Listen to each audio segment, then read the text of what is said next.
Welcome to the Geek Easy. Sit back, grab a libation of your choice, and relax, 'cause it's time to do some geek stuff in the Geek Easy.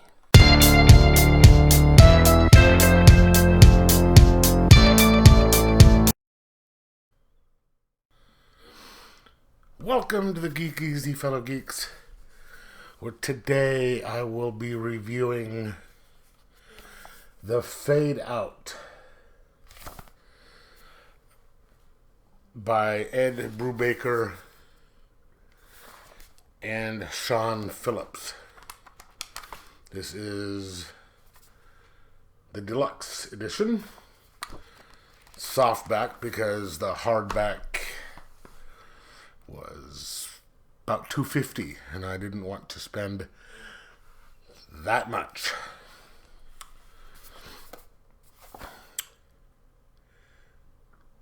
It says here, one of the best graphic novels of the year, GQ.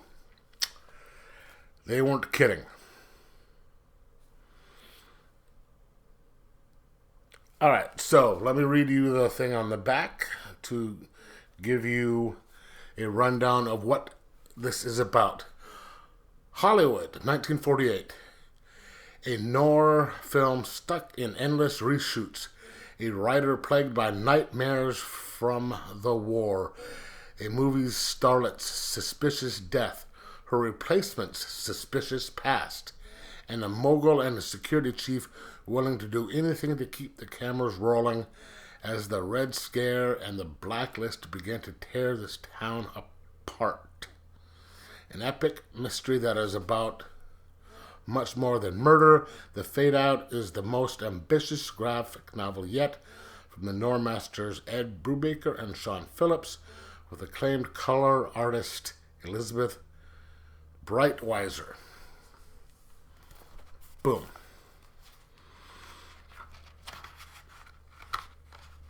So you have, as it opens up, you have the cast of characters, and there are quite a few people in this book. And don't worry, you eventually begin to figure out who they are, and you can follow along. Boom, the Wild Party. You have Charlie. Charlie. Charlie Parrish. He's a screenwriter. You can see he's just basically passed out in the tub. He is a screenwriter who, up until going to World War II, he was fantastic. He was churning out one movie after another, great movie after great movie. One of his movies was up for an Academy Award and was beaten out by, I think it was Gone with the Wind, right? So he didn't win it. Goes to the war, sees shit, and it really affects him. So here it starts out, he wakes up in this tub after a party that he was at, and he can't remember a damn thing from the night before. Comes out, and there is a dead body in the room, and he's the only one there. It is the body of this gorgeous starlet who was working on the movie he was writing. And he can't remember anything about that night, and he's just like, did I do it? Did I do it? Did I do it? And he panics and takes off. So, obviously he has a drinking problem too, because he was at he blacked out. And so this story follows along of him trying to figure out, it was listed as a suicide. But he thinks it was a murder, and so he's trying to navigate the figuring out whether it was a suicide because he has memories that say that it wasn't, that he's starting to get, and deal with the studio system, because he's still tasked with trying to write this movie, and the way that he's doing it now is he is teamed with a friend of his who is on the blacklist for being a communist. He had turned his friend in. It was his friend's idea. So the friend can still write. He can still come up with ideas. But he's not allowed to because he's considered a communist. And so they're meeting with him in secret to do this. And so they're dealing with trying to write this movie, and he meets the new girl who is taking over the role, and then trying to figure out what really happened to this actress and solve the problems. And then there's all the dark secrets of the studios and everyone in it, and it's really, really well done, and it keeps you invested in the story, because it's like, what the hell? It's just, this kind of a labyrinthian trail, because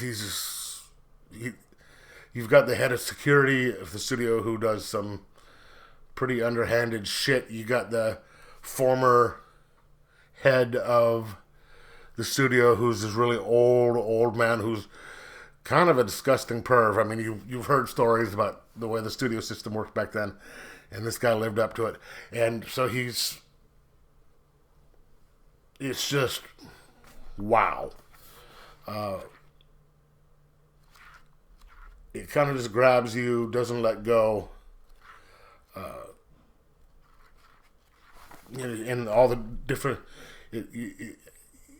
you're wanting to keep up on the interpersonal relationships that he has with other people in the story, like with his friend, going up against the security chief. He's trying to figure out who this guy is, who is supposed to have been a producer, that nobody knows who they are. There's this really kind of cool character. She is the head of PR for the company. Her name is Dottie Quinn. She's the studio PR girl, who you think that she and Charlie should be together because there's this relationship, but Charlie is hooked up with the replacement starlet, and he's feeling guilty because he still had a crush on the original. So it's got all these different layers of the story that you're following, and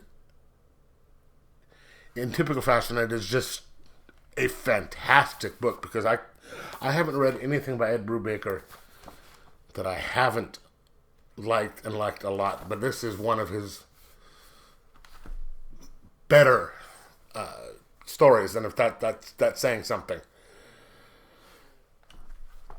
It's fantastic. And then you have the typical Sean Phillips art, which is stylized in the the way that he normally does it. There's Charlie and the steward. I mean, not steward. Why do I keep starlet? And I just love how like they do this. See here, that's he's in color, and then the black and white back there is part of the memories that he's having. The little and each chapter of the thing, it's done by this a kind of a old-fashioned typey picture that you'd find in the old magazines from the 40s and 50s. Oh, yep, can't show that. And they don't show away from any like nudity and stuff. It's another masterpiece by Ed Brubaker. So I'm going to give this a 5 out of 5 and just say, if you like noir fiction, if you like Ed Brubaker, you need to pick up this book. It is published by Image Comics, and the price point on it is $24.99 American. So pick it up. Anyway, let me know in the comments below whether you read it or not, what you thought of it. If you did, like, subscribe, and enjoy your crime stories.